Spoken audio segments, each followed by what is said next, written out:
Running. The intro beat is running. It's a really nice song. The song is from a band from Moscow called Sad and Horny. Yeah, I'll send you the album. It's really good. I promise you, it's really good. It's a nice album. It's really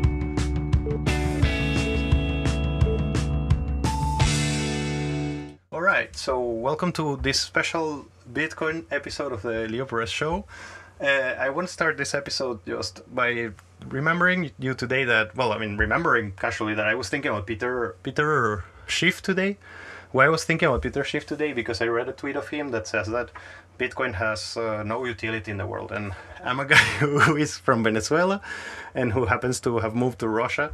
And I read this tweet and I'm like, like, you brother, like you're so disconnected from the world. Like, you just live in your ivory tower there and don't have a freaking clue of what Bitcoin means to a lot of people, because it is a lifeline for so many humans already. And people they live so much isolated in their, I don't know, worlds. I don't want to give any particular categorization of it, but they just live so isolated that they cannot imagine that people like us really not only need this, but have already been like profoundly supported and helped by this project, who is open source and absolutely voluntary, that has created this huge thing. And so the thing is that once my friend Amilcar wrote a tweet like, hey, there is this thing called the Ordinals and the Inscriptions in Bitcoin, and this is an attack on Bitcoin. And then another Bitcoiner like a lot called the Cossack writes the same thing. And I see a lot of people saying this, and people that I really care and like, and I'm like, man, what the hell is this thing? And I start researching, and I see that it seems like this thing that I care a lot about, called Bitcoin, and that it really has helped me a lot, and it's a lifeline for me and my family and millions of people in the world, it's under attack. So what can we do about it? And so I thought to bring here a couple of friends. And so right now, everybody, it's on the screen. And so I wanted to talk about this and see if what I believe, what it seems to be, I seem to be seeing is correct. I mean, is this thing that I love called Bitcoin really under attack? B, if it is an attack, me being a guy who is 0% technical, what can I do about this? Is there something I can do about this? Because I believe that if you love something, you really have to be proactive about it. And so I just made an open call on the internet and brought my bro Amilcar, that we have a long relationship with, and Greg Tonoski and Unhosted Marcellus, which is a really like seem to be really interesting people in the community of Bitcoin, responded to this call. And so I decided to record this conversation so we can open up all this can of worms and see what the hell is inside. So it would be great if everybody can start just with a little bit about yourself, just so everybody knows who you are. So let's start with Greg. I pass you the word, bro. Hi, thanks for having me. I care about Bitcoin and spam-free Bitcoin. Therefore, I joined that conversation. I hope many people will listen, will make informed decision for the future, and take action to keep on building the just a better world, which means that they will also try to improve state of Bitcoin. That's me. Awesome. To put us kind of in some sort of perspective of the world, I said that I'm from Venezuela and that I live in Russia. I don't want to dox anybody. I don't want to say anything about anybody who want to keep their identity. But are you like in which sort of like pole of the world are you? Like towards Europe, towards the South Pole or in Europe? Okay, great. Yeah, so Europe. let's pass it to Unhosted. Hello, man. How are you? Hello, thanks for the invitation. Well, I was telling you before, I'm a software engineer and I've been very interested in Bitcoin for a long time now. And I'm also involved in the local scene in Bitcoin in my town. I organize a Bitcoiner meetup with some friends. And early 2023, I saw Luke's patch by chance on Twitter and read it and tested it and started thinking about it. And then I thought it made sense. So I became vocal about it. And I've been trying to educate people about how nodes work and how can they exert more control over the network just by Did you create this account for that, or it was just your account before? No, it was my account, but it was a very small account of like 200 followers. I mean, really an obscure account, and I grew it from there. Just by speaking the truth, I think. If not, it wouldn't have done so. Awesome. So I pass it to Amilcar a bit just to close this round of like who we are. Amilcar Ortega, alias Eduardo Prospero. I'm a writer. My contribution to Bitcoin right now is I'm writing Bitcoin fiction. One of my stories is in the first ever Bitcoin fiction anthology. It's called 21 Futures Tales from the Time Chain, and it's out right now on Consensus Network. Awesome, man. That's it. That's amazing. I have a feeling that the most spicy way to introduce this conversation is to bounce it back to Amilcar and to tell you and to ask you a question. Like, man, if you were trying to say what the hell is happening right now to Bitcoin, what would you say with the ordinals and inscription things? Like, how do you feel about it? They are spamming the main chain to try to bring back the block size wars, bring back the conversation of the big blocks, of trying to get the big blocks again in the conversation. The same people who were behind the block size war seem to be the same people that are financing these companies, clown companies, wizard companies that are spamming the chain. That's what I think is happening. It's the block size wars all over again. Okay, so along this conversation, I would many times just adopt this position of like as if I am a person who really doesn't understand what's going on and it's really curious and it's just gonna ask some random questions. So okay, what the hell like that means? What you just said? Maybe somebody else can pick that question up. Like, what would that mean if you had to explain it to somebody who doesn't understand it? I don't know. Let's see if Greg can. Can you repeat the question? Yeah. What does something like that means? That means that there is a. I mean, I obviously know the answer to this question. I'm just trying to put it in a way that everybody can understand it. Like, what does it mean that the block size wars are returning?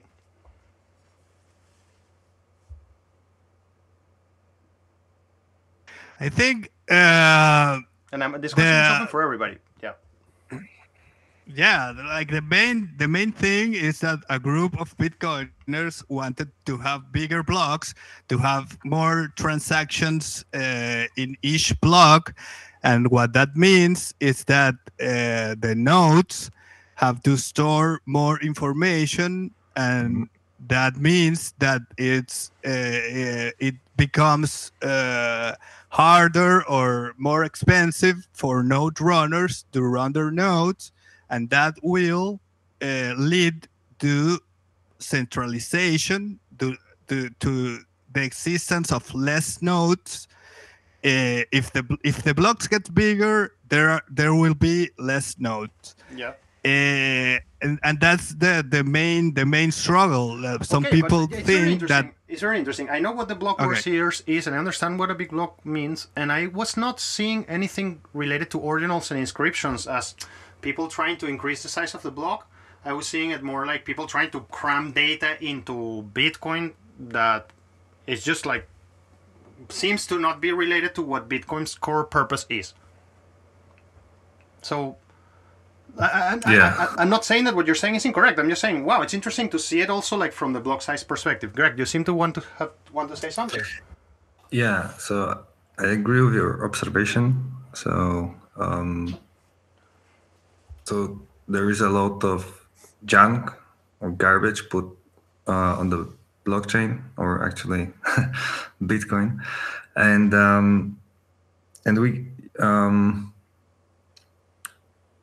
and it, as we can see, it's nothing special, nothing meaningful, right? There is some narrative that there is something behind it, like whatever art or whatever, tokens or whatever, what have you.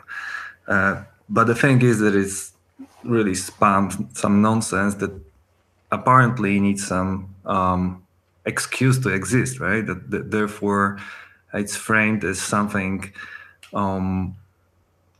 attractive, something of any value. But when you take a closer look, it doesn't serve any purpose. It's completely useless and meaningless.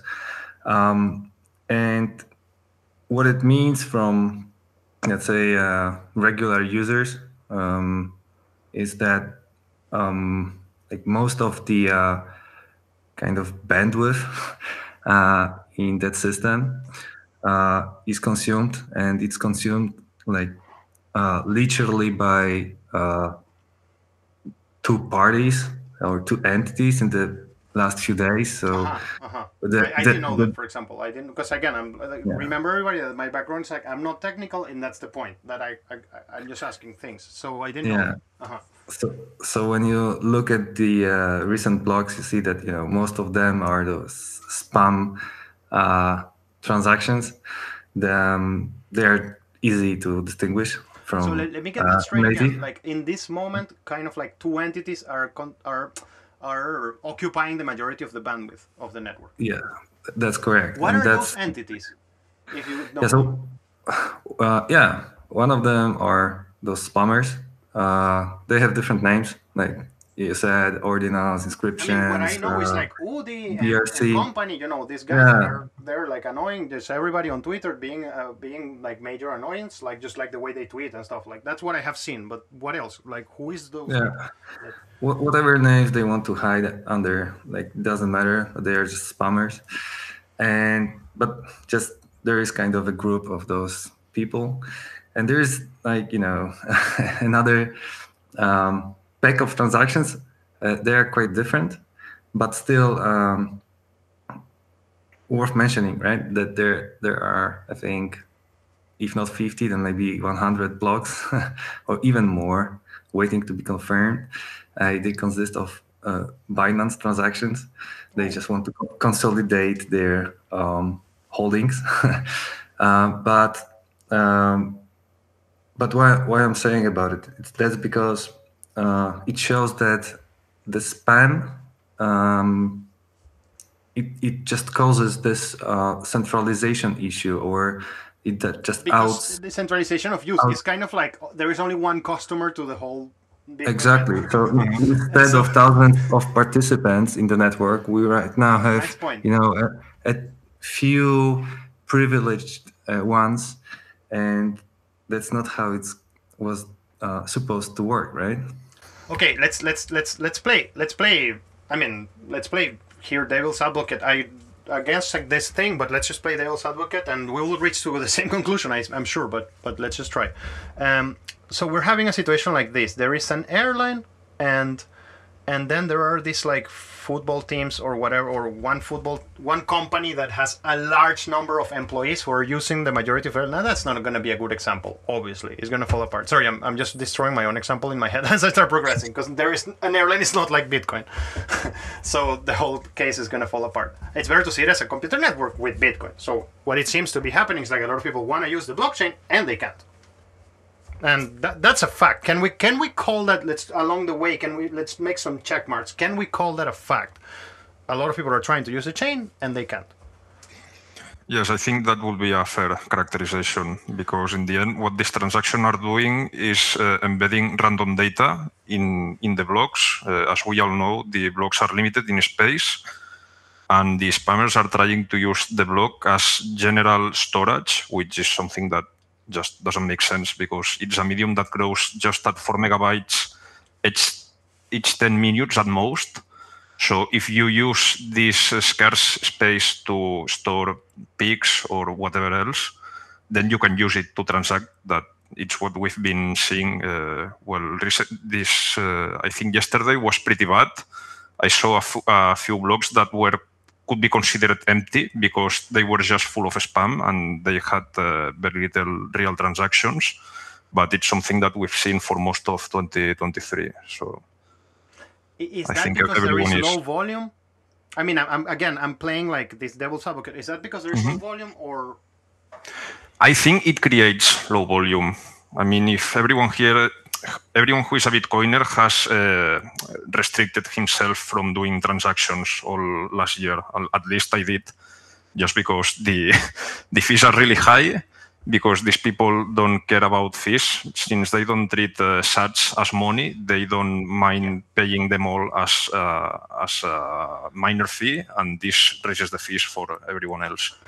Which I mean, but this is like the more I see this object, this problem of ordinals and inscription, I see that it's always the question turns around again, like what is the purpose of this object of Bitcoin? I mean, you cannot not talk about that if you're going to talk about ordinals and inscriptions, because the only argument that one can have is like you're using this object for the wrong purpose. I mean, because I get it, these people who are trying to spam the network, they are either genuinely saying it or just putting a facade of like, oh, but whatever, look, it is an open project, oh, you're so close, look at you, you're so close. I'm like, no, dude, that's not what's happening here. It's like this thing has a purpose and you're kind of like not using it for that purpose.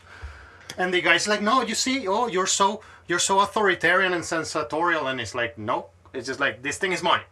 That if you're a guy from Caracas who cannot save because you're going in hyperinflation, and then you see that thing and you're like, oh, look, I can put my change my fiat for this, and then this money, it's something that really saves my life. And then somebody else is like, no, you know your money thing? Okay, I'm going to start using it like that. And it's like, okay, it seems that the conversation is about that, isn't it?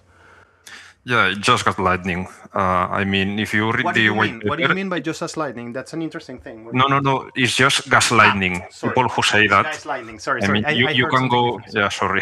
No, it's great. My English is not so good, but I will do whatever I can. It's amazing. Yeah. What I was saying, if you can go back to the white paper and you will see in the first paragraph that Bitcoin is a peer-to-peer cash system. People don't like arguing this because... It's on the screen right now, by the way, the white paper, like as you speak. I just put it there. Yeah, and it's there. I mean, I don't see it, but I remember it. Let me read this. A peer-to-peer electronic cash system. Do I need to read it again? Like, I mean, it really says... it doesn't says memory storage thing. It says electronic... It doesn't says like JPEG storer. It just like, if you read the words, it just says like a million... Sorry, I got on a rant, but it's just like, it's obvious. Carry on. Yeah, it's super clear. But even besides that, if you see the story of Bitcoin, of all these 15 years that we had of history, all the changes that have been made in the protocol and on the reference client is to allow more transactions. And we're always making changes that are here towards having more real transactions. Help me with something, bro, if I may interrupt you here. Okay. I see the Ordinals people saying like, but then why did SegWit was included? Is this a correct understanding that I have? I have heard that question, am I right? Why was SegWit included? What do you mean I have exactly? heard Ordinals people, you just said something cool, a really cool idea. You said every change that had been, all the changes that have been done to Bitcoin is to increase the number of transactions. I have seen people in the Ordinals inscription camps complaining like, why did you guys add it to the network, this functionality in the previous fork that happened? I mean, but do you mean the exploit that they use to embed data, or just the witness discount? It's a witness discount. Sorry, because again, I'm not technical. They are both exploits, I believe. What do you mean by exploits? What do you mean by exploits? I mean, they are a feature that became a bug. Correct. It was meant like, I think we just made a mistake, or those two mistakes. One is more obvious than the other, but I'd like because you couldn't imagine that some degens were going to value some JPEGs. Come on, man. Yeah. So initially it was not possible to inscribe almost anything in Bitcoin, right? And it was added later. Like I believe in 2013, op return was one of the the opening, I would say. Okay, what is this op return? Sorry, I have seen it. I see it everywhere. I don't know what is this op return thing. If it's too hard to explain and it deviates you, don't worry. But if you can include that, tell me. Yeah, so it's a way to put some arbitrary data or inscribe something. Like, for example, when you send money and you write like, for yesterday's recording session in the studio. Yes, you can put any text or something else there.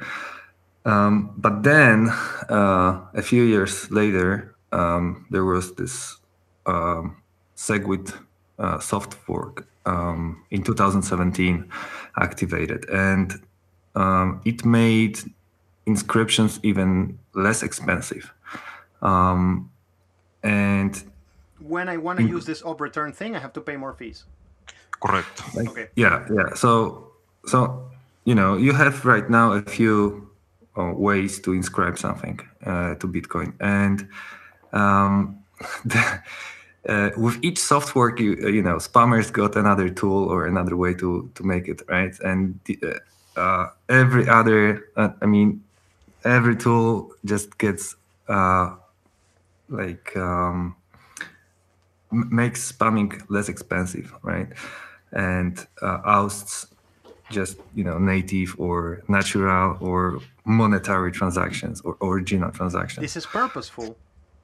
Who knows? I mean, I'm just saying that at least from my perspective, it was a mistake from of community. Like maybe they overlooked, maybe for whatever reason, but apparently we opened that gate, right? Or Pandora boxes. It was not designed, like Bitcoin was not initially designed for it, right? What was the intention to make those changes? Sorry, Unhosted, I'm not 100% sure, but I think that the initial intention of doing the Segwit discount is that this section of data was meant for digital signatures, the digital signatures that Bitcoin transaction use to spend money. These digital signatures are pretty big compared to other sections of a Bitcoin transaction.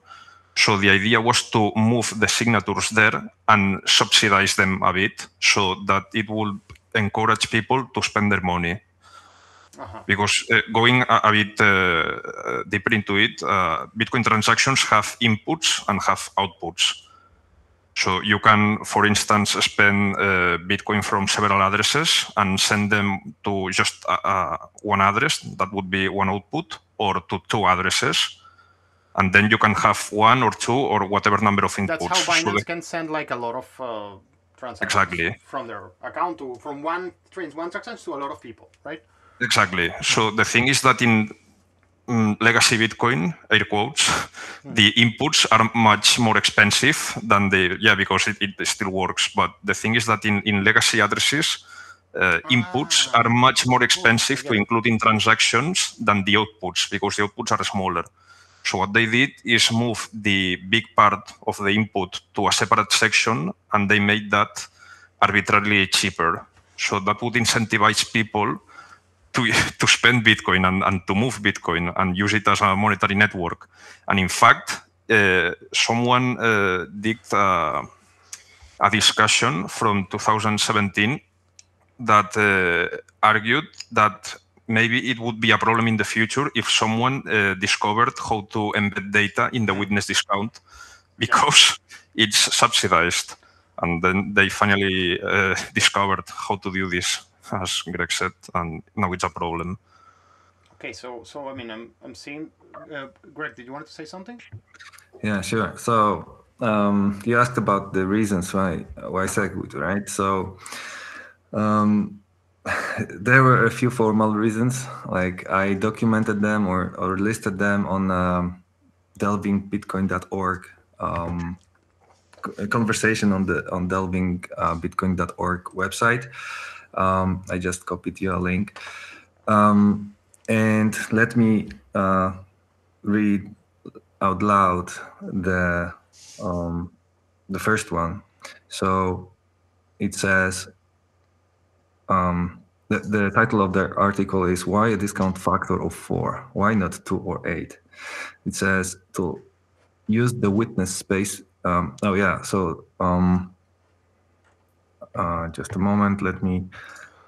They said making the discount too large would lead people to use the witness space to store general purpose data on the blockchain. Or adversarial miners may fill excess space with random junk to defeat fast relay schemes that rely on similar mempools. It may sound a little bit technical, but I deliberately wanted to read it out loud because they mention general purpose data and random junk. They didn't want it to happen, but we ended up in a situation where general purpose data and junk just is all over the place.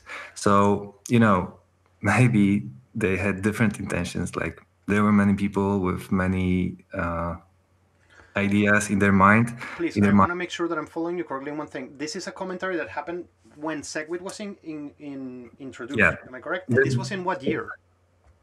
The SegWit was activated in 2017. The article comes from the same year or the year before. And this was one of the reasons, right? There were also other reasons, as Unhosted mentioned. Like there was an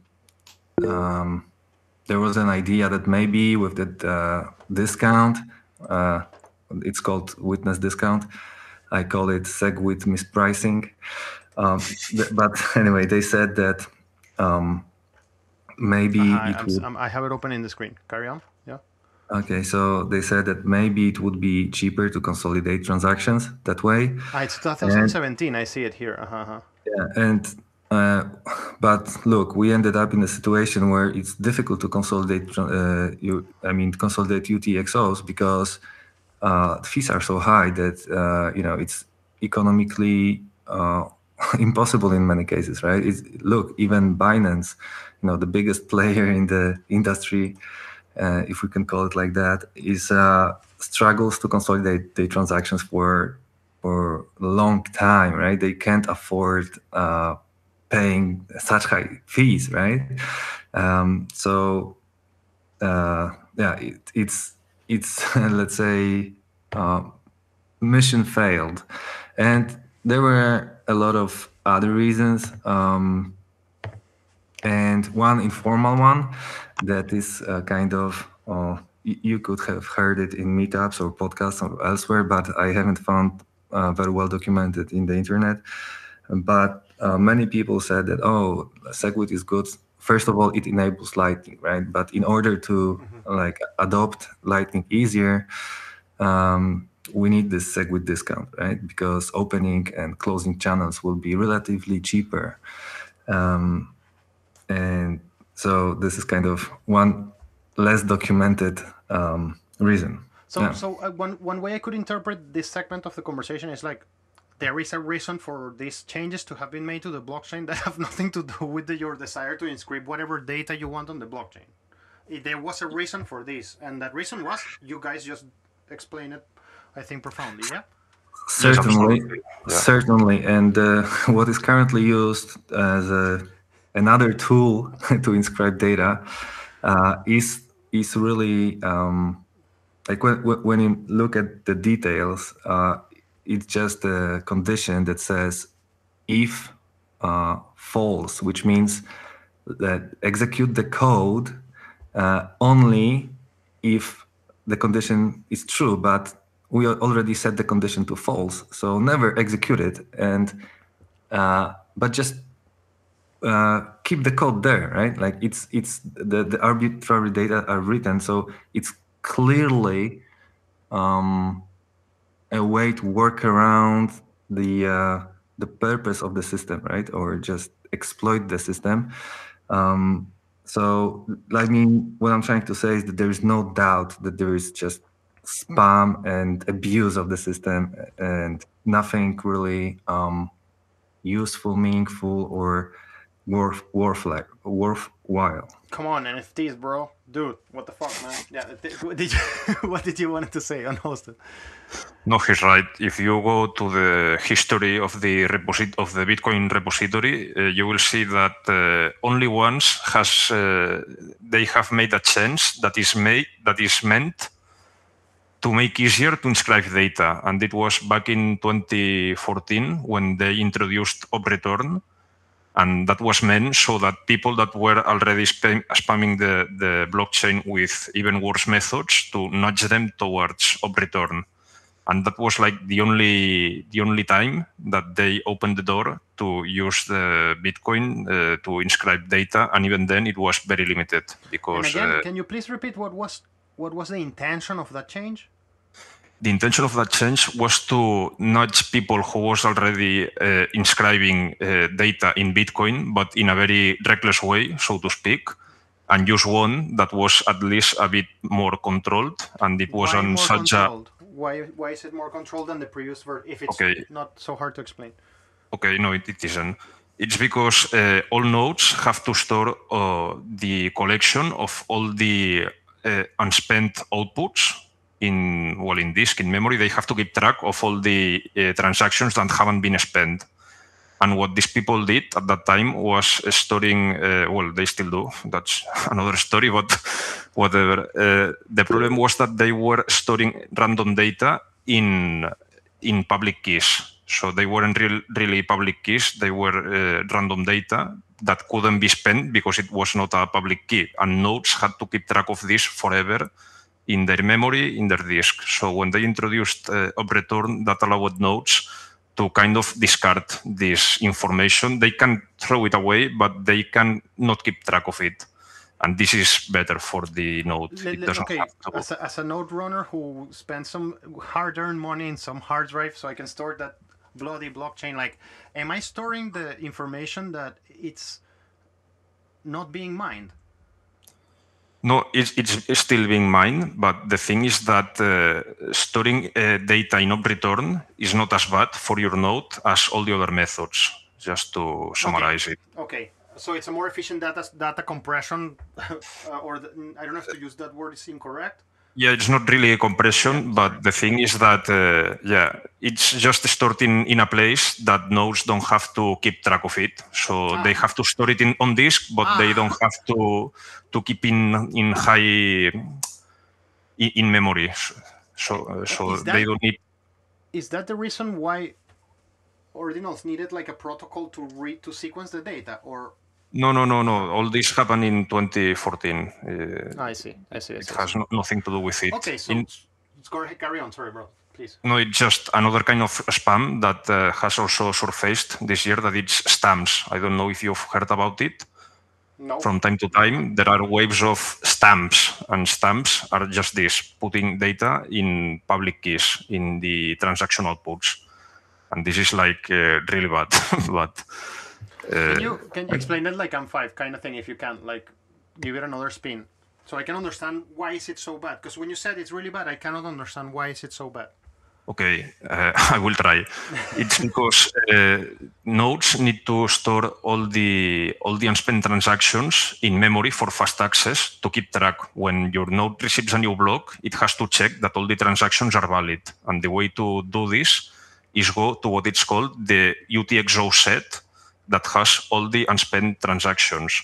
So if you are putting there fake transactions that are not really transactions because what they have is random data, you are bloating that UTXO set it's with like shit. A DDoS, right? Like, yeah, exactly. It's another kind of DDoS, another vector. And when they introduced op return, the idea was to nudge all these use cases to another way to inscribe data that was not so reckless, and also it's more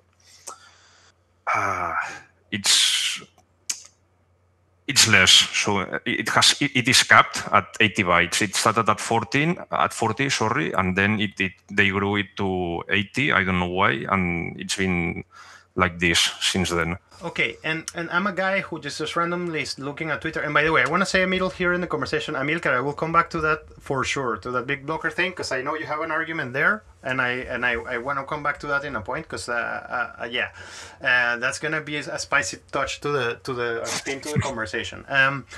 But I want to hang out here for a second. So.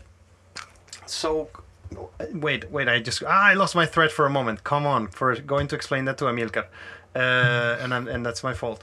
But I wanted to go. Yes, I remembered. So I'm just a random guy on Twitter, looking around, and I see that this dude, Luke Dash Jr. appears, and I see this other dude, Udi, saying that he's eating cats and that it's like all this evil stuff, and there's this like absolutely internet telenovela going on there. What is this Luke Dash dude proposing that has angered so many people? So, in simple terms, like there is this change that is proposed by Luke that makes it more difficult for spam to reach block in Bitcoin or to be confirmed. It's not a it's not a magic bullet. 100%. What is this effective, thing? Is it something that I install in my node? But it's so. First of all, it's the kind of technique, and it can be implemented in many ways. There is already one implementation of the technique and included in Bitcoin nodes. Bitcoin nodes is a Bitcoin core with some additions or some extras, and that one is Luke's technique. Is this thing called Knot, right? Am I right? Yes, KNOTS. So Bitcoin nodes.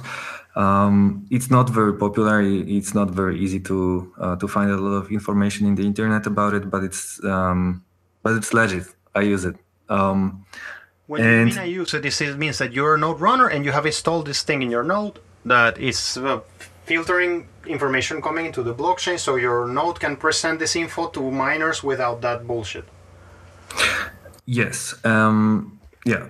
Basically, Bitcoin node is like another flavor of Bitcoin core, right? Bitcoin core is this reference implementation of Bitcoin node, and Luke just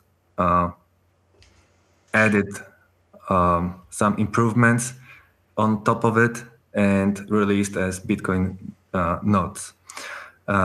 So what you can do as a node runner, you can just instead of using Bitcoin core, you can use Bitcoin nodes.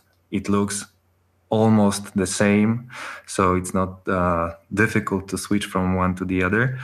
But you have this additional benefit that it consumes less resources because it doesn't process. It blocks spam. So if spammer wants to send transaction, important question is like, what does it consider spam? Sorry, but I guess it's important. There is one kind of test of the spam. So it sees the transaction and see if there is some pattern inside the transaction, and that pattern happens only in a case of what they call now ordinals, and basically just does not allow that transaction to be relayed to miner or other nodes in the mempool. Basically it. But wait, maybe it's not enough. Let me just finish with the node that it's also good for the node runner because it consumes less resources. The smaller the mempool you keep, the less resources it takes, right? So maybe it's not that huge difference. For sure, the bigger impact is on preventing spam from reaching miners, and in the end, like driving out legitimate Bitcoin transactions, right? It's not, in the end, it's not 100% effective. Like you can't expect that you eliminate all the spam from Bitcoin, unfortunately, but at least you might make it a little bit less, how to say it? Less easy to relay. It's just what it does. One of the things I see as an observer, non-technical observer, is like, I see some people saying like, because it's a solution that is not 100% complete, you should not even try to implement it. And it's like, okay, then what? We do nothing. This is because there are developers that if they don't see a perfect solution, they just don't want to go this way. But that's not how life works, right? no, it's not how life works, and it's not how Bitcoin works, and we just have one shot at it. So we need to do mitigations of this kind from time to time. And in fact, there are already a lot of this kind of spam filters, even in Bitcoin Core. This is something that people gets astonished when I told them this, but it's true. Bitcoin Core has a lot of spam filters, so Bitcoin Core will not accept just whatever transaction you send it. A very these changes were made by who? By Bitcoin Core developers or by exactly. Yeah. Bitcoin Core developers always. A great example of a spam filter that it's in core and it's active in everyone's nodes and it's working is the limit of 80 bytes on up return.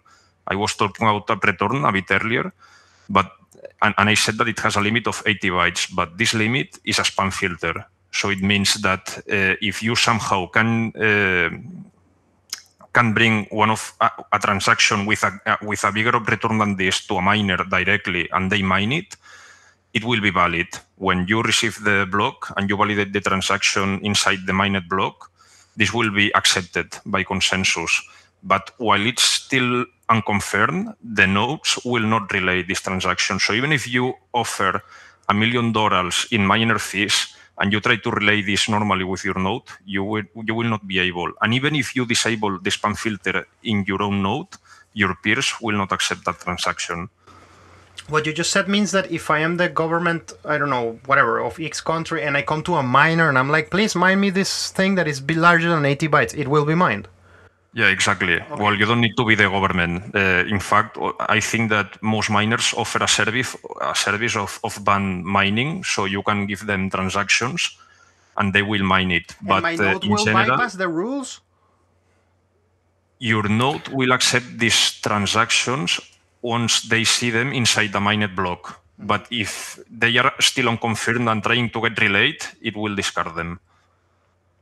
So basically, you've got when you send a transaction, it just goes to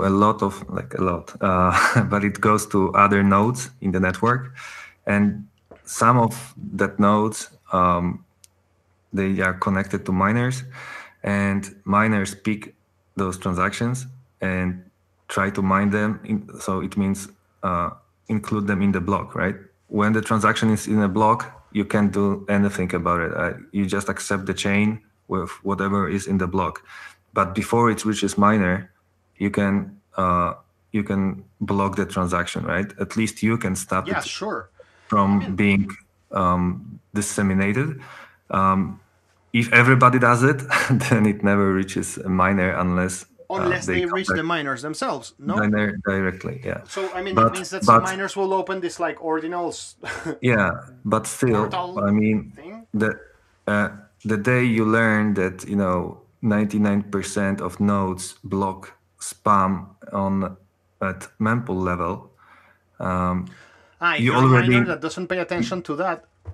You already have very strong signal that we're gonna fork, or actually they fork, and we will end up with Bitcoin only chain and alternative. Okay, wait. Can't stop crap. Sorry, I'm not understanding something. I want to delve in this moment because I'm in my understanding, if we all install filters, like all node operators, all filters, we do a very big deal to stop this. Great, and I want to talk about this in a bit more. I'm now concerned about this. What if miners, like, okay, this happens, and then can miners make this ineffective? You see what I mean? Like, if we all the node runners install spam filters, can the miners bypass this? I didn't understand so well what you meant, that this will lead to a soft fork or a fork. Can you explain more? So what I was trying to say is that we make the network. We node runners make the network. We tell what we accept and what we don't accept. And so if things go in the wrong direction and spammers contact miners and they form a cartel or kind of criminal organization against legitimate use of Bitcoin, then we as node runners can just say, okay, we don't want to work with you. We've got our own miners and we mine our own blocks, which exclude spam. And if you want to keep on doing BSV like chain, then we part ways. We go Bitcoin only, and that's it. Okay, I see. Well, I disagree a bit here. I see this as a nuclear option. I think that spam filters should be explored first. And there's also another angle to this, that is the miners themselves. They are also Bitcoiners. They are not brain dead. But the problem with mining, this is something that Bitcoin Mechanic has spoken about this at length in other podcasts. The problem is that the miners don't mine. They just do the hashing. And then there's like a few, like 12 pool operators. Yeah. That these are the people that are actually running a Bitcoin node that is building the block templates and picking the spam. But now, as a miner, if you want, you can go to Ocean and mine with templates that are spam-free. So you now have, since November, have an option as a miner to not mine spam, which is to say is the same thing as running the filter and just discarding the spam, which is much more powerful than individual node runners doing it. Because as a miner, if you discard the spam, it simply never gets mined. So it's just another tool that we have there. Is it true that it's less profitable to mine filtered blocks? Yes, it is. Not by much, because the subsidy is still very large. I've heard that in 2023, the spammers paid to the tune of 5,000 BTC in extra fees, but this is like 5 or 6 days of subsidy. So in the grand scheme of things, it's not very much. In the end, it's if you care about the network, you should allow people to use it to transact. That's why I started the podcast how I started it, with this little monologue. Before I go, maybe Greg, you wanted to say something, or can I go to this point? Go ahead. Okay, because I see, like, I'm kind of bringing here a first world, third world dichotomy. Like Milka and I are kind of third world people. And we see all these first world conversations and, these first world problems, memes, we see these things and it's like, man, we really don't want Bitcoin to look like, it's obvious that we don't want Bitcoin to be expensive and slow and clogged with data that is useless. What the hell are you guys talking about? Like, there is this sort of dichotomy going on. There is kind of like, maybe many miners will actually market wise, game theory wise, just synchronize with the majority of most likely humans that think that. No, because yes, Bitcoin is not Ethereum, and it just have different functions. Yes, and I want to finish my rant here. I feel that all of this is people who are angry that they didn't make money on the Ethereum run of the last bull market. And they're just like angry about that, and they're sour, and they're just trying to make money from it now, and just building some like facade of free market there that is just BS. Yeah. So, I think that I agree with your observation. So, like many people seem surprised. Oh, what you people, especially from the first, developed countries, what you are talking about, right? You are talking about some, what was it? Some CryptoKitties or, any spam, and like you present it in a way that is, fascinating, exciting, or whatever. And you present it in a way that's like fighting for the freedom of information. It's like, freedom of information. Yeah, exactly. So bullshit narratives, and we all know about it, right? But look, I think it's not an accident that they try to push the narrative so much. Like they want, I think, like they make this impression that the conversation is really about this spam as being something valuable, that is art or something like that. And instead of talking about fees, about experience of using Bitcoin, about security of Bitcoin and self custody and stuff. There is this impression that, oh my God, that the whole world talks about something different, and this is just not the reality. It's just the picture that is painted in social media, and this noise that is created by a few, while it's just not true. Like 99% of Bitcoiners just observe mempool and think, oh my God, when will I consolidate my UTXOs? Is this technology broken? Like, if it costs more to use Bitcoin than Western Union or other remittance, or I don't know, Swift transfers. Sorry to interrupt you there. In that case, fine. I don't think I, as a third world person, I don't expect the main layer to be where I'm gonna settle, right? Like, I'm okay with Lightning, obviously. Like, in the sense that I don't think Bitcoin is not like this remittance thing that. I don't know, maybe I'm wrong in what I'm saying, but you see what I mean. Like, it's obvious that in a point that was going to happen on the normal trajectory of Bitcoin if billions of people start using it, right? Okay, where I was going, like, I just wanted to end up with the conclusion that if all of the people right now, all of the node runners, or maybe just the majority, if we just focus on what is really important and just stop being distracted by false narratives, then we'll make quick decision, and the nuclear option is enough as deterrence, and spammers will probably just... you really think so? Yeah. Just to put it clarified, the nuclear function means forking. Do you think that if we tell them, hey, if you continue, I'm going to fork, they're going to stop? I mean, I see it the other way around. Like, when they spam, they really fork Bitcoin because it becomes BSV or Bitcoin Cash when there is a lot of spam in the chain. Do you agree with that? The true Bitcoin is Bitcoin only, where you just transfer sats and not... No, look, I agree with you personally. I just don't think that these guys see it like that. I'm curious to hear the opinion of Unhosted too as well about this. Well, I already said it before. I think that we should explore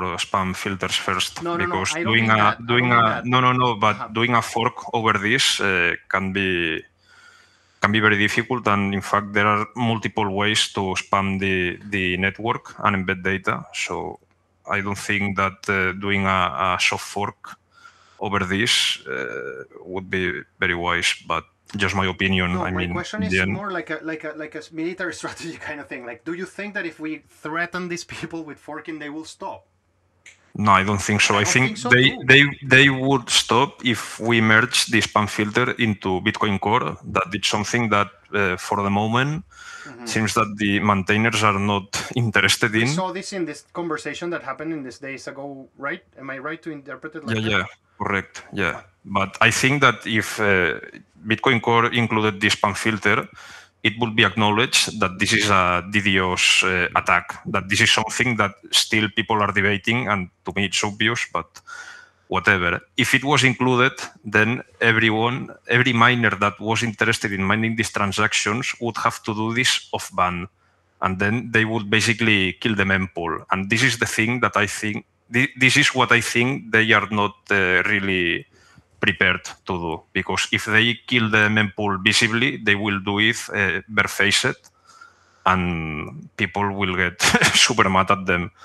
That's why I think that while it's true that the spam filter can be bypassed pretty easily if it was merged in Bitcoin Core, I mean, we can do it ourselves, and maybe we can get a huge number of nodes running the updated spam filter, but if Core included it, it would be an admission that this is a wrong way to use the network. I see. Is there like a really lack of consensus about this point in Bitcoin Core? Like, when you see the members of it, do they really, I don't know this information, do they really disagree about this? I think their opinion is that I mean, they see this as bad.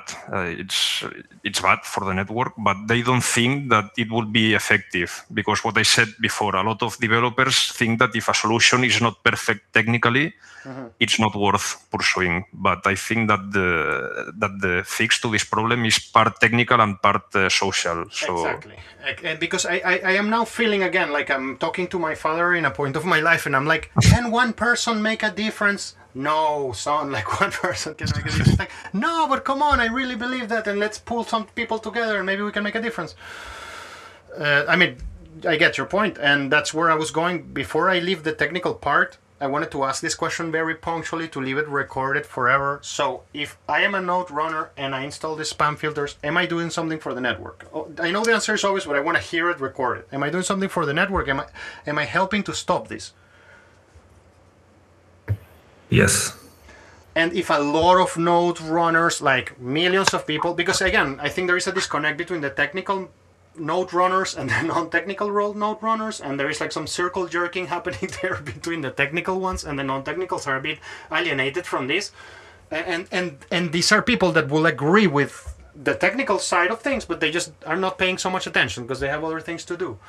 So if you are a person, I'm just putting this message out, that you think that Bitcoin is something that is meant to be a way of like storing value outside of the financial system and not a thing that creates NFTs, then it would be really great if you just like install this thing in your node and just protect the network. Because if you love something and you think that it has a purpose, maybe you will want to do something that helps that purpose to be preserved. No, for me it seems obvious. Yeah. That's correct.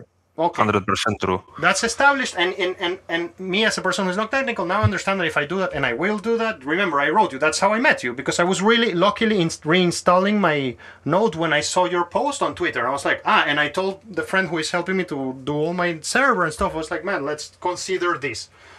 And I felt like, yeah, I'm a responsible Bitcoiner. But okay. Sorry, Greg, go ahead. You wanted to say something? Yeah, a few things to unpack here. So first of all, before somebody takes an action, like we need to protect them from destruction. So our fellow node runners, let them know that they can do something about it, and it's not censorship or any other red herring that they float around. It just taking responsibility, and it's that simple. That's one thing. So I'm happy that we have this conversation, that maybe some people will watch it and just consider taking the action. Just open dialogue, because right now it seems that many people just are captured by false narratives and don't even want to consider and take a closer look at the matter. Mm-hmm. Okay, I'm about to move away from the technical side of things. Unhosted, you became prominent. I don't want to say prominent. I mean, your account started gathering like a lot of attention there recently. But before I go to you, it seems like Greg wants to say something now, and I pass. Yeah, just to finish. Sorry, because I said a few things to unpack. The other one was about maintainers or core developers. So it's not only that they don't want to discuss about spam filters, which might not be perfect solution. But the thing is that they don't even consider giving the option to users. Like there could be a who is not giving the option? Sorry, as maintainers. So, who is maintainers? I don't know who is maintainers. Sorry. Okay, so maintainers of Bitcoin Core. They don't. Okay, the people who are contributing to the GitHub of Bitcoin Core. Not only contributing, they are authorizing changes in Bitcoin Core. So if you want to contribute to Bitcoin Core, you have to have their permission. And so. And who are those people that are changing my network? I'm sorry, I'm kidding. I really don't know who they are. Yeah, but the point I'm trying to make is that they could give users the option, right? So you can configure your Bitcoin Core and choose whether you want it to just apply. like a drag and drop, like yes and no kind of thing. You mean? Exactly, and it's out of the question. So this is also something Okay. kind of scary. Yeah, kind of scary that they haven't given the option in all this time. I mean, not just not considering turning it on by default, but maybe turn it off by default and let people activate it if they want. We don't even have this in Bitcoin. But for me, it sounds totally conspiratorial. I mean, as an outsider, like, no? Well, I don't know. I don't want to speculate about this, but the fact is that we don't have, a year later, we still don't have this option that we have for stamps. The thing that I was talking about a bit earlier, you actually have a flag in your bitcoin.com file where you can write permit var multisig equals 0, and then you will not relay this kind of spam that was known. It's another type of spam, right? Yeah, exactly. So we don't even have that in core as of today. And in nodes, we have it, and we have it turned it on by default, which is good, in my opinion. Okay, so aware of time, I'm moving on the conversation a bit. I also wanted, before I drop on like the technical side of things, I wanted to say Unhosted, like I noticed that your account kind of like was gathering some traction recently because of some contributions you were doing. What has happened from your story? You told me that you noticed this thing of Luke, you run it, install it. Like, I mean, give me your 5 cents on what would be your ideal world and all of this, if you know what I mean. Well, yeah, basically it was just that. I noticed the patch that Luke published. I ran it for a few days, thought about it, thought it made sense. And then I started educating people about the difference between spam filters, also known as mempool policy, that these are just extra rules besides Bitcoin consensus that will make the node drop unconfirmed transactions that are valid according to consensus rules, but they are considered harmful, like big op-return transactions. And then I started trying to educate people about this and convincing them to run this node, because in the end, I think everyone wants to do this, but a lot of people are not convinced because they are tied up in PSYOPs. Like they think this is censorship or I don't know. So but also consider the fact that maybe they are just like not technically oriented, and because that's also a big problem. Since Bitcoin Core doesn't offer this option, you need to patch the code manually and compile it by hand, and this is a chore for everyone who is not. Can I ask a question here about? I mean, I'm a computer enthusiast, and I go a lot, and I find this thing. Why is it that many software is not compiled and ready for me to use it? Is it a safety thing, or is it like because the person doesn't want to finish the job? Do you understand the question? Well, I think it's out of topic, but I just always wanted to ask a computer person. It's like, why do you find for a project, and you tell me you compile it? It's like, I don't know how to do that. Yeah, I mean, it's inherently difficult if you are not technically inclined. But for a project like Bitcoin, it's very important to have the published code, so everyone can review it. And in fact, Bitcoin Core distributes binaries. If you just want to use Bitcoin Core as they distribute it, you can download their binaries. But if you want to make some changes, like in this case, and build it yourself, then it's just inherently a bit more difficult. So to add the patch of Luke means to add this to the software that compiles the Bitcoin Core. Yeah. Basically, you download a directory with some source files in it that it's code, and then you apply a change in one of these files, and then you build the code. And what this means is it kicks off a process that in the end you end up with a binary, an executable, that is the Bitcoin node. And then you just run it, and you have a patched Bitcoin. Okay. Is that the easiest way for a node runner to do something about it? No. What is this? This is the best way, the way that you can check for yourself, but it's not the easiest one, obviously. I think my node, it was at the beginning of the year, added the option to run Ordinals respector. And to make it easier, I think this will be the way for node distributions like Umbrel, like MyNode, etc., to make it easier to run nodes or core with this patch. but we are not quite there yet. So it's kind of like instead of call your congressman, and it's like call Umbrel and tell them to put this thing in the software kind of thing. Yeah, yeah. People has been doing that. At least I've seen it. I don't run any of these node distributions. I was build running my the own one. Yeah. You run Umbrel, okay? Then I right now no, I'm changing it, but I was running the Umbrel. Yeah, until okay. Okay, I think some people have contributed Ordi Respector to Umbrel, but I haven't checked it myself because I run Bitcoin Core just on Linux. Okay, so making a list to leave this technical part of the conversation behind. What can I do? I can just say it yourself, actually, so I don't fuck it up. What can I do to make a summary, like tuk. What can I do if I'm a node runner? You can compile the code by yourself with a change. You can use my node. You can look into the solutions for Umbrel and some other distributions that people have been coding. I will provide you a link so you can put it in the description of the podcast if you want. And very important, if you're a miner, if you have very little hash rate, you can point your hash rate to Ocean and then you will mine spam free. All right. Are you guys happy if I stop the technical conversation here for a second and I jump to something else? Yeah, it's fine by me.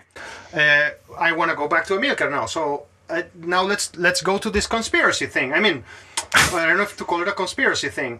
If I were me, who I am, by the way, and I would observe this, I would think that somebody's trying to finance this. Am I right to think this?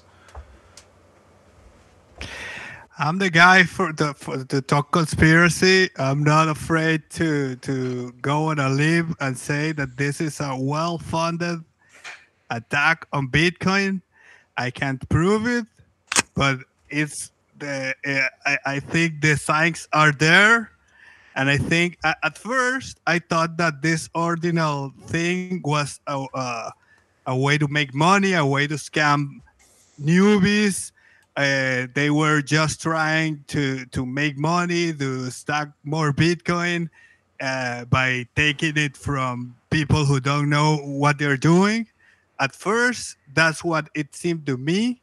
But now I see it as an attack. I can't see it as something else because it's too coordinated. You know, they are paying a lot of people. They are paying people to post on social media constantly, to reply to influencers that are against this. I don't see it as something natural. I don't have the proof, but on the screen right now, Amilcar, is the tweet that you sent there in the comment by our bro Bitman there. That it's talking. It's this like video. Can you explain what is there? What is happening there? Well, it's a podcast. It's a podcast where I don't know the name of the podcast. It's a podcast clip when some guy said the quiet part out loud. He admitted that some big cashers were trying to spam the Bitcoin, right? Which are big blockers. Which are big blockers, exactly. In the block size war, it ended up with this fork. Bitcoin Cash went their own way with the big blocks, and BTC kept the small blocks. And you know, like they haven't stopped. Like that threat is always there. And in that podcast that I sent you guys, some guy who is not a part of the big blockers, or who is like a minion, says that he some people have told him that what they were trying to do was to bring back the big blocks to the conversation and to try to, again, of course, force the big blocks into Bitcoin. Because the whole thing would be kind of like, hey, see, the network is so busy. Don't you think you need some big blocks now? Like, that's kind of what you think these guys are pushing towards? Yep, exactly that. Exactly that. And they are scamming people also. Let's not. can it be That's also happening. And I'm super aware that we are in the super speculation realm, and that's fine. Amilcar and I, we don't have this like scientific integrity to protect or something, because we're just like artists who are like Bitcoin, and that's the cool thing about being an artist, that you don't have the scientific integrity to protect, so you can think very widely. Can it be a national government too? I mean, to me it sounds like it could be a national. I mean, if I were the United States, I would be really interested in this not being successful. Is it too far away? And of course, Greg and Unhosted, if you think we're talking bullshit or crazy stuff, just jump in and tell us. But doesn't it sound like there seems to be a coordinating force behind all of this, or is spontaneous? No, I don't think you are spewing bullshit at all. I mean, I don't have any proof, just as you, but if I was one of these guys, this is exactly how I would go about this.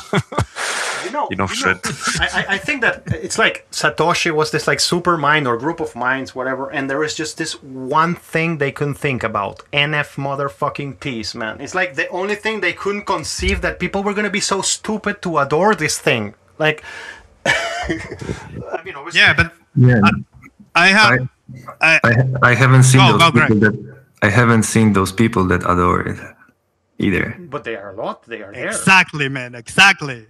No. Oh, so you're telling me that this is all shield, and then it's like a pump, like a creation of an illusion of many people paying attention to it? Is that what you mean? I would say so. No. If I may interrupt, yeah, I think they burn a lot of money on Bitcoin fees to put the spam in Bitcoin, and they put a lot of. And they burn a lot of money on marketing. It's kind of like when you're the CIA and you create like a car wash that is a fake car wash, and it looks like a car wash, but so this looks like some people that love NFTs, but it's an attack.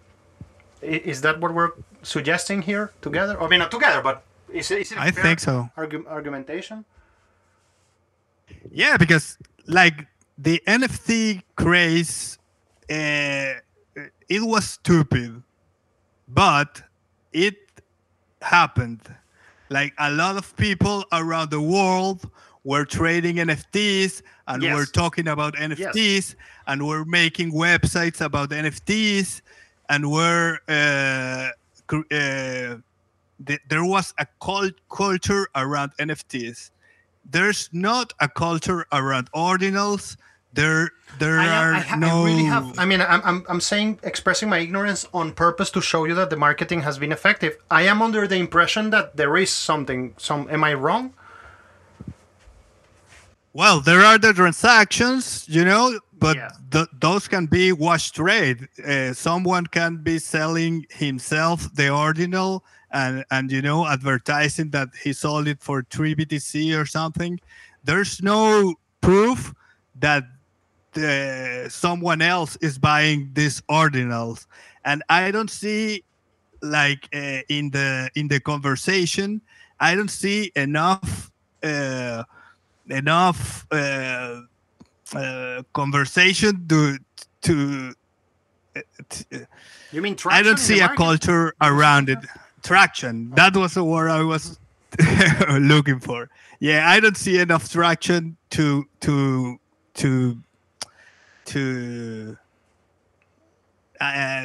there's no culture around it. There's nothing there. Okay, there's nothing there. I think it's all wash trade. I think we need to explore this topic, but I want to make a little pause here because Greg wrote that he has to leave in 5 minutes. So to not make anything rushed or feeling like whatever, I think we may continue talking a little bit longer because that's an interesting conversation, and I'm interested to hear Unhosted opinion. Greg, I wanted to, so you don't have to leave in a hurry or something, to give you some moment. Like, is there anything you want to say before you leave, like before you leave the conversation or something? No, just thank you for having me here. I think it's important. Yeah, thank you so much. Awesome. All right, so I think I'm really interested in continuing this conversation with Amilcar. Unhosted, do you agree with this idea that there are not culture of ordinals, that it's like a fake bubble or something, or?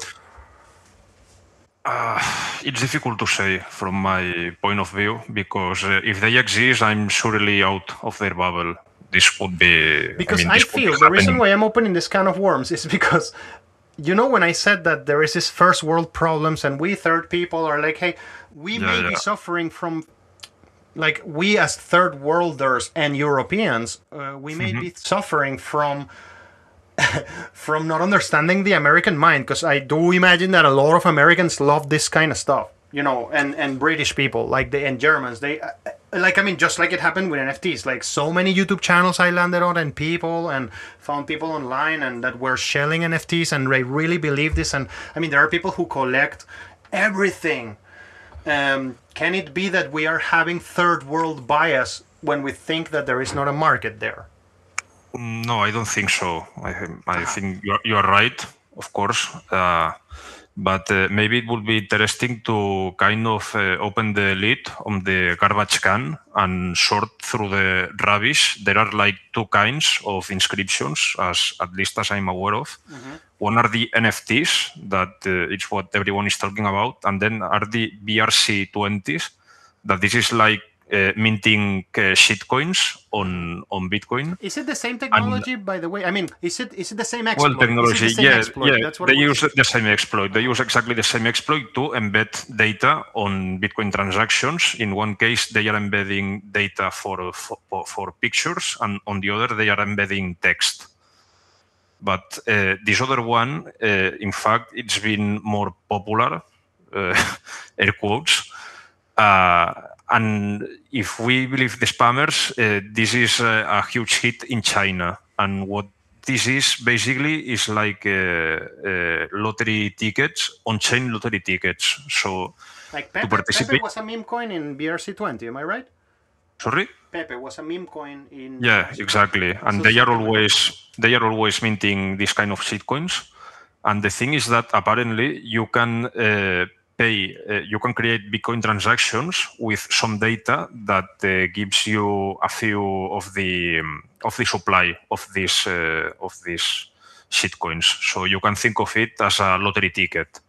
And reportedly, a lot of people are buying lottery tickets of shitcoins that maybe they will 10x and they will be able to sell them or whatever. Okay. But this is totally separate from NFT, and I think maybe I could see people playing with this kind of shit because lottery tickets are always popular everywhere. I think a good barometer of the market is the Coin Bureau, which I always watch. Kind of, it's like my when I'm bored kind of thing, watching on the background kind of thing. You know what I'm talking about, right? Unhosted. The Coin Bureau? Yeah, I don't think so. YouTube channel. It's a YouTube channel. Like it's just like mainstream normie crypto thing. Okay, I don't know it, but okay. Yeah, it's like millions of followers. It's very big, but it's shitcoiner. I mean, it's for sure. I mean, they have Bitcoin at their core, to be honest, and I respect these guys. I don't find them idiots, but they obviously are a company and they are covering everything, and they actually their most recent video was about like what are the meme coins that can make you rich, kind of thing, and so I mean, I think that's a pulse. That's a pulse of the market in the sense that there is interest in people to watch this. I don't know, Milker, you wanted to say something, it seems, about it? No? Okay, because we were contradicting your idea that there is not a market to it. So you still there? Yeah, I mean, I think there's not a market for Ordinals, but the BRC20 is another animal, and I wasn't really that familiarized with the situation. If those are like lottery tickets, I can see that there could be a market for that, but still, I don't really see it in the conversation in Twitter, much less in Nostr. And even if we show it, do we want to use Bitcoin for that, or do we want to use it as money? So obviously, no. Just kind of the. That's of course, because they could do all of this shit in other layers, and nobody would bat an eye. Yeah, you know, exactly. like You're right. and there are like Why 400 are they chains that can do spamming this. the main chain? Yeah. So Why? why? So one of the Why? arguments that That's the could build question. is that the people that I'm seeing online defending this are either, I mean, are let's put it in the most good intended way to not put bad intentions on anybody. They are being misled to create that there is a hype around something on Bitcoin because Bitcoin is very valuable, and that's why you really want to do NFTs on Bitcoin because it's very valuable, kind of thing. And then they follow this and push it online and fight against censorship, what they call censorship. Like, I mean, it's people being fooled by some central actor that is trying to do something against the network. That's what I'm to say. Yeah, I mean, of course, there are useful idiots that believe That's what I'm trying all to say. of the marketing. Yes. Yeah. They exist, of course, and marketing works. Sadly, for the human race, but the real question is if this is actually something to make money, or something, or a project to for artists to make money, which is what they are saying, or if they are attacking the network, and this is just the facade, and they are actually attacking the network, and they want to bring the big blocks back. Those are the two possibilities. But a third one is one is that they just want to destroy the utility of Bitcoin. I mean, if you were Wall Street, you would be focused on doing that, or whatever, or some actors in some governments. Definitely. I could see that. Yeah. Unhosted, do you see it like that? I mean, I know that I don't know if you want to like answer a question like that. I don't know you personally, but I just this is exactly what I think. In fact, I think it was back in March. I opened my own instance of the mempool.space. I run my own instance in my node, and then I published it for the whole world to see. And in that mempool instance that it's filtering inscriptions, you can see that the rate of incoming transactions is almost always below capacity of the network. You know that in mempool.space you have a graph in the right-hand side with a dotted white line that indicates the capacity of the network to absorb transaction. So if you take the inscriptions out of the equation and you just see the rate of real transactions entering the mempool, it's almost always below capacity. But then you have a clogged mempool that never clears because miners are mining spam. They are calibrating their input to keep the network busy and never going above it. That's what you mean? Yeah, what is happening is that it's a denial of service attack, so that the network is actually much less capable of processing legit transactions that last year or whenever, since the attack started. And when did the attack started? I think someone said the first on-chain inscription on mainnet was in mid-December, but the craze actually kicked off in February when I think it was this company, the Clown Wizards or Clown Taproot Wizards or whatever. They paid, I think it was Luxor, out of band to mine a 4 megabyte picture that took a full block, and then is when everyone noticed. So they went straight to the miner, right? Yeah, exactly. In fact, this is one of the details that made me realize that the spam filter makes sense, because they didn't pay any kind of fee to get this transaction mined. They pay zero sats per byte, which is something that you can do. You cannot do this with your node. So when I saw that, I realized that they had to go out of band to the miner. And then I thought, if everyone was running spam filters, they will have to go off band to the miners to do this, to get this kind of. If you go to a miner, you cannot. If you go directly to a miner, you cannot add a transaction fee. Am I understanding that right? You can pay the transaction fee, And then you can also pay more of band. You can pay shitcoins or you can pay with Lightning to even to make the transaction more.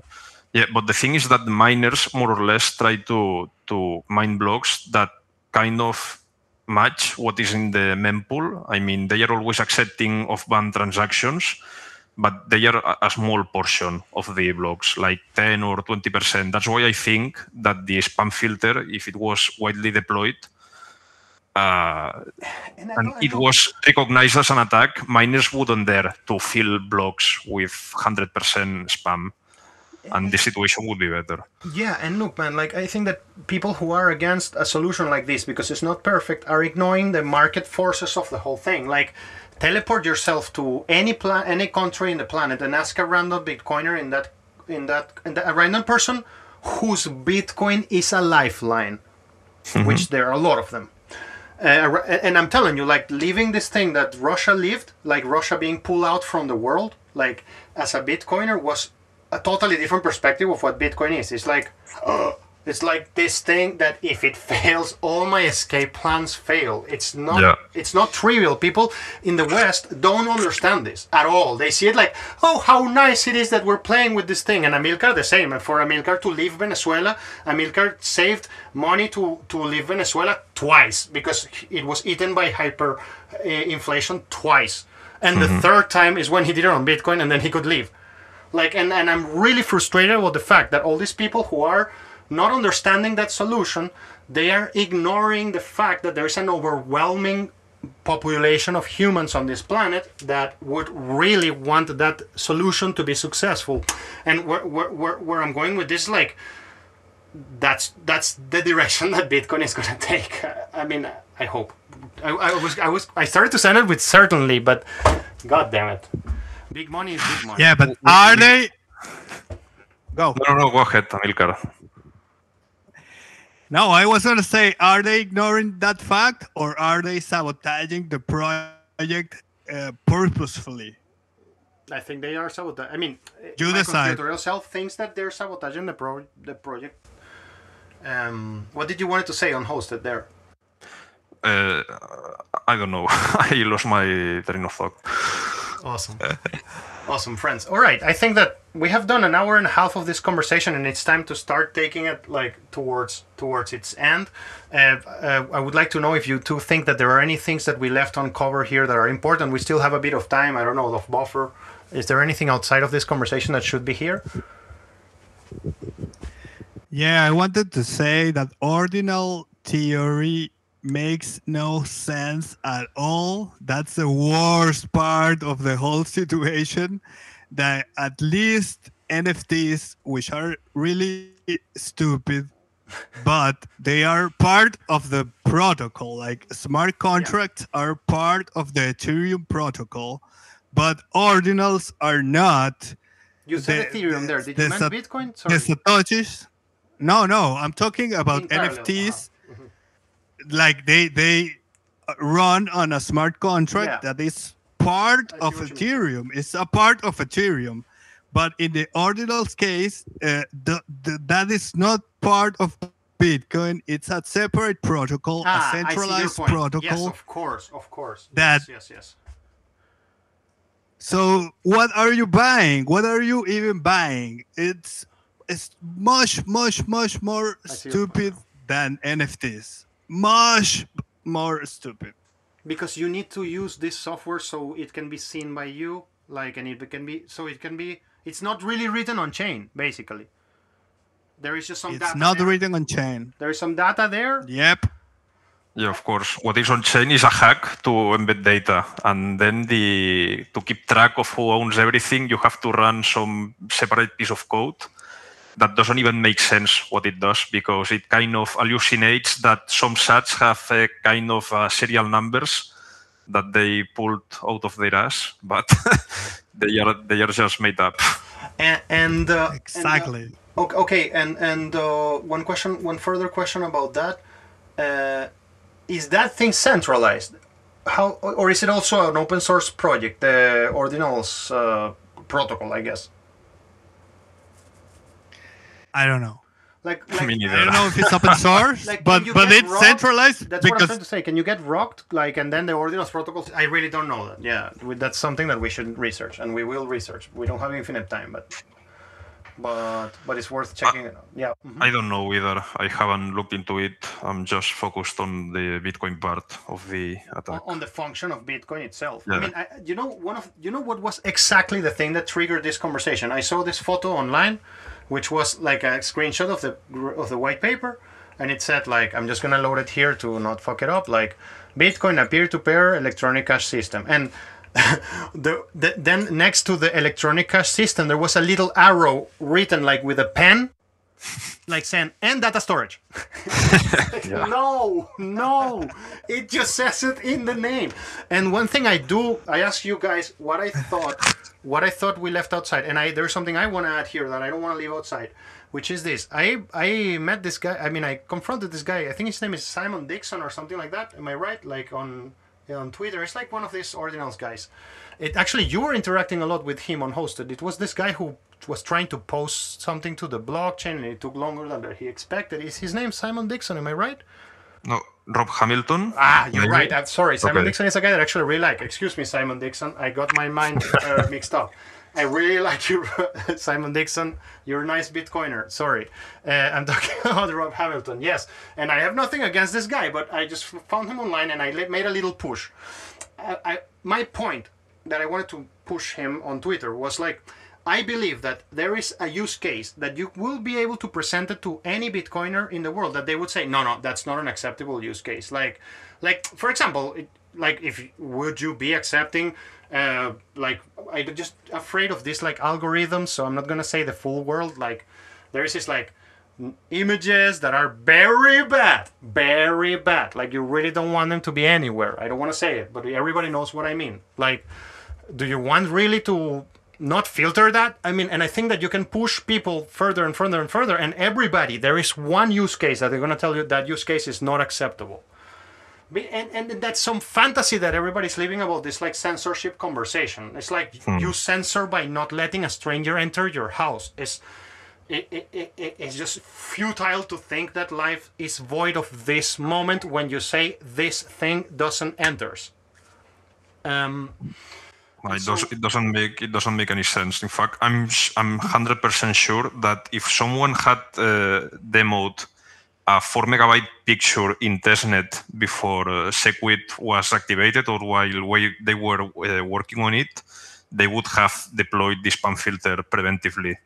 So what if somebody would have tried to do this earlier, exactly. Would have reacted differently than... Yeah, exactly. I mean, I have zero doubts about this. Okay.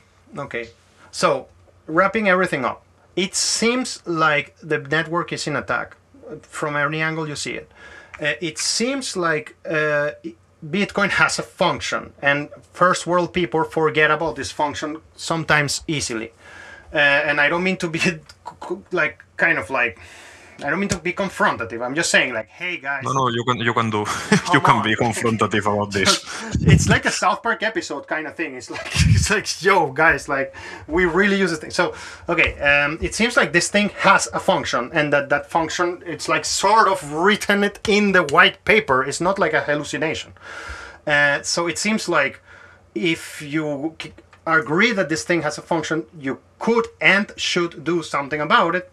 Why do I say it should? Because this is a distributed network. It's not something that has central authority. So if you like that property, you really have to get active about it. So anybody who is a node runner, again, I'm a musician. All I do is to make records and to make music for films and stuff like that. And I just have a side project, which is a little node that I run there on. Actually, I can see it from here. It's like right next to my window here in my little desk. And that little node, if I installed a software on it, is going to help me to filter that BS that is being sent to the network that is stopping the network working from where it is. This BS may be sent from a centralized authority or not. Who cares? BTC, Bitcoin has a purpose. Let's kind of like help it act as what it was intended to be, a peer-to-peer cash, electronic cash system.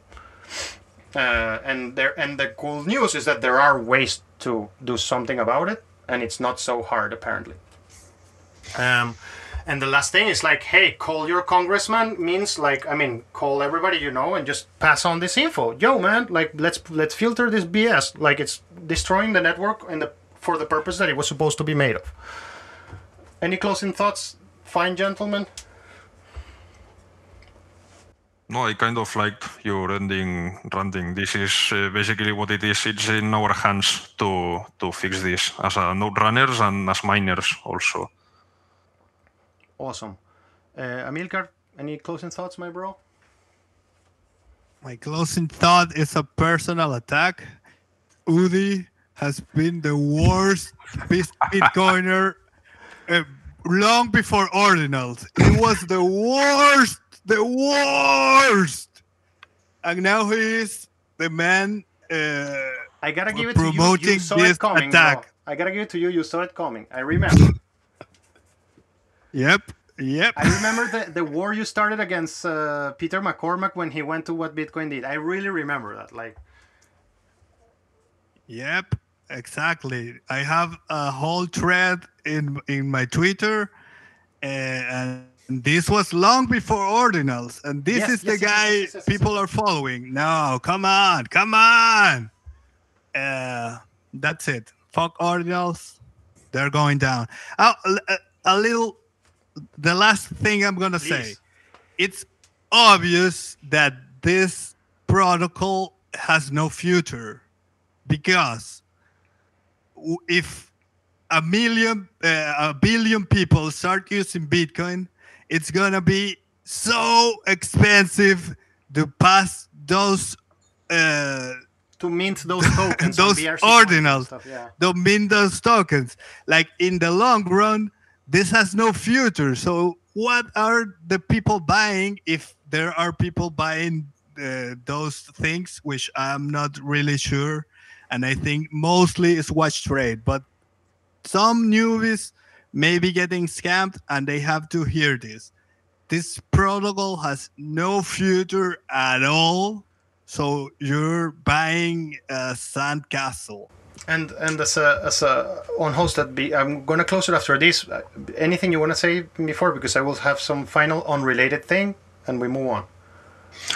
I don't think so. Awesome. Not at this moment. Awesome. I Go want ahead. to say something to close it about people who are buying Ordinals or thinking about something like Ordinals. You know something I lived? Yes, I don't have a shitcoiner past. I think I was always a Bitcoiner, but as a father of a family, I was like playing with alts, you know, being on like really... I'm not so happy of that part of myself, okay? But it happened. I'm admitting it. It's recorded on the internet. It's fine. It's just there. And when the conflict in Ukraine started and all my world around me was shaken very emotionally, you know what you're gonna never care about? Cardano or something like that. Never. Like all these shitcoins have the word shitcoin behind them for a reason. When push comes to shove, there is only one thing that matters. And that thing is Bitcoin. And people are really not getting the point because they have not felt the emergency. And if the emergency comes to them door, they will understand it. So that's another reason why the Ordinals protocols do not have a future. Because if things narrow down, those things are absolutely useless, obviously. So act accordingly. This is financial advice. That's kind of rubbish shit. So just maybe ignore it. Awesome. So thank you very much, everybody, for being in this conversation. I hope it's not the last one. I enjoyed it so much. And yeah, just spread the word. Filter that spam. You don't want your network to be ruined by some malevolent actors. Awesome. Thanks, Greg and Unhosted. Yes. I learned a lot about the technical aspect of this thing. Thank you both. It was amazing. Yeah, the same. Thank you, Leo. Thank you for having me. I had a lot of fun, and yeah, see you around. Thank you, guys.